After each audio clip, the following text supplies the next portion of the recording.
ये जो truck operators की जो ट्रक ड्राइवर्स की जो ज़्यादातर ये जो स्ट्राइक चल रही है, इसका प्रभाव न केवल शिमला शहर में है परंतु पूरे प्रदेश में है।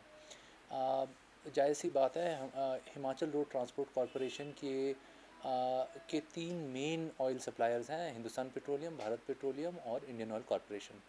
इंडियन ऑयल कॉरपोरेशन का जो मेन लाइन आती है वो हिमाचल प्रदेश के अंदर ही ऊना तक आती है, और जो एचपी और बीपी हैं, मतलब हिंदुस्तान पेट्रोलियम और भारत पेट्रोलियम, इनकी जो लाइन्स हैं बद्दी और नालागढ़ टर्मिनल पे, तो जो तीनों जो लाइन्स हैं वो हिमाचल के अंदर आ जाती हैं।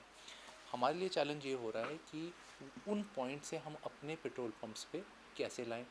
हमारे जो पेट्रोल पंप्स हैं, हमारे पास 28 पेट्रोल पंप हैं एचआरटीसी के, उसमें से 23 पेट्रोल पंप आईओसी के हैं और 3 petrol pump 4 petrol pump Hindustan petroleum के हैं और 1 भारत पेट्रोलियम का। अब हमारे को हमने इस परिस्थिति के लिए हमको ऑब्वियसली हमारी जो आपूर्ति है उसमें डेफिनेटली चैलेंजेस आए हैं, उसको मीट करने के लिए हमने कुछ कदम उठाए हैं जो मैं आप लोगों के साथ शेयर करना चाहूँगा। सबसे पहली बात, आज हमने इंडियन ऑयल से अपने ऊना डिपो में अपने लगभग 24,000 डीज़ल का लीटर्स का जो डीज़ल है वो रिप्लेनिश करा लिया है। तो लगभग ऊना की जो सिचुएशन है हमारी स्टेबल है। हिंदुस्तान पेट्रोलियम ने हमें आश्वासन दिया है कि आज आश्वस्त कराया है कि आज शाम तक सुंदरनगर, तारा देवी, नगरोटा, बगवां और पांवटा साहिब यहाँ पर 29,000 किलो लीटर्स का डीज़ल इन चारों पेट्रोल पंप्स पे पहुंच जाएगा। तो हमारे काफ़ी 5 तो हमारे हो जाएंगे।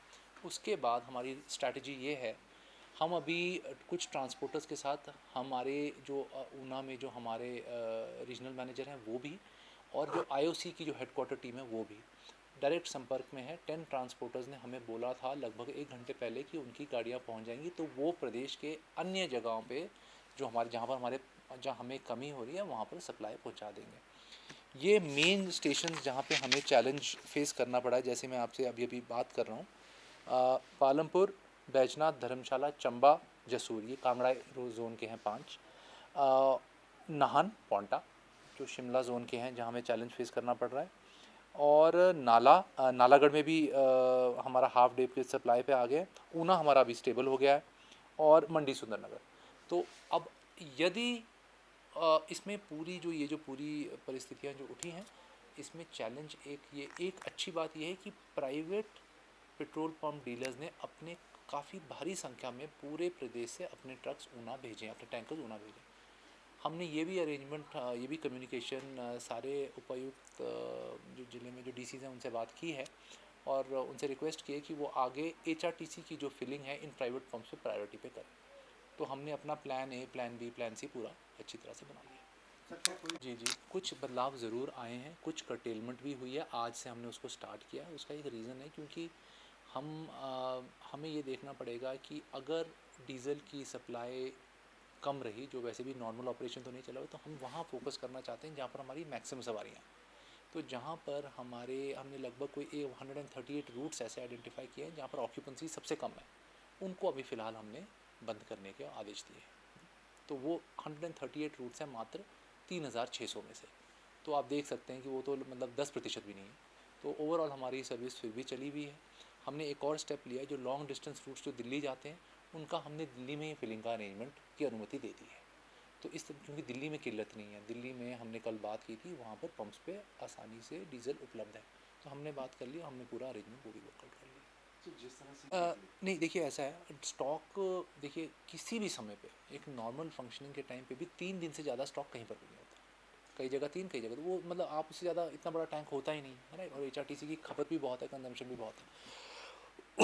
तो अगर ये लंबे अरसे तक चले तो भी हमने कुछ अरेंजमेंट कुछ ट्रांसपोर्टर्स के साथ हमने वर्कआउट कर लिए हैं।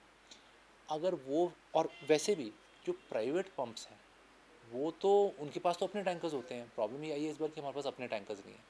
प्राइवेट प्लेयर्स के पास अपने टैंकर्स हैं, वो अपने पंप्स तो भर ही रहे हैं, है ना। उनको सरकार ने लॉ एंड ऑर्डर की प्रोटेक्शन दी हुई है, सिक्योरिटी दी हुई है, तो वो तो कर ही रहे हैं। उनके तो आज लगभग आईओसी में आज लगभग मैंने सुना है कि 70, जैसे जैसे मैं आपसे बात कर रहा हूँ इस समय इस क्षण में 70 ट्रक्स तो टैंकर्स हैं जो फिल हो रहे हैं अभी वहाँ पे आईओसी तो ऊना में। तो ये सिचुएशन ज़रूर आ सकती है कि एचआरटीसी के कुछ पंप्स में कमी रहे। उस परिस्थिति में हम प्राइवेट पंप्स में भरा लेंगे अपनी बस, और वो प्रायोरिटाइज डीसीज को हमने रिक्वेस्ट किया कि प्रायोरिटाइज करें। रूट मर्ज करना कई बार क्या होता है कि कई जगह हमने अपनी स्टडी की और हमने वैसे भी पाया है कि कई जगह रूट्स मर्ज करने चाहिए क्योंकि दो रूट चले हुए हैं, दोनों की ऑक्यूपेंसी कम है, टाइमिंग भी सेम है, तो वो ये रूट्स कई काफ़ी समय से चले हुए हैं। पर अभी ऐसी कोई सिचुएशन नहीं है।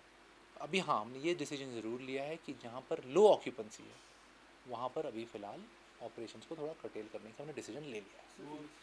बिल्कुल बात तो आप लोगों के सामने स्पष्ट है। जो इलेक्ट्रिक है, इलेक्ट्रिक बसें चलती हैं इलेक्ट्रिसिटी पे, तो वो स्ट्राइक से अफेक्टेड नहीं है। बट एक चीज़ ज़रूर मैं आपको कह दूँ कि ये जो मुद्दा है इसको थोड़ा, ये जो मुद्दा है this is not about diesel supply. Diesel का सप्लाई इम्पैक्ट हो जाना तो एक सिम्टम है, असली कॉज है कि ड्राइवर्स नहीं चला रहे। तो ये इम्पॉर्टेंट है कि हमें चाहे इलेक्ट्रिक बस हो चाहे अल्टीमेटली हमें चालक तो चाहिए।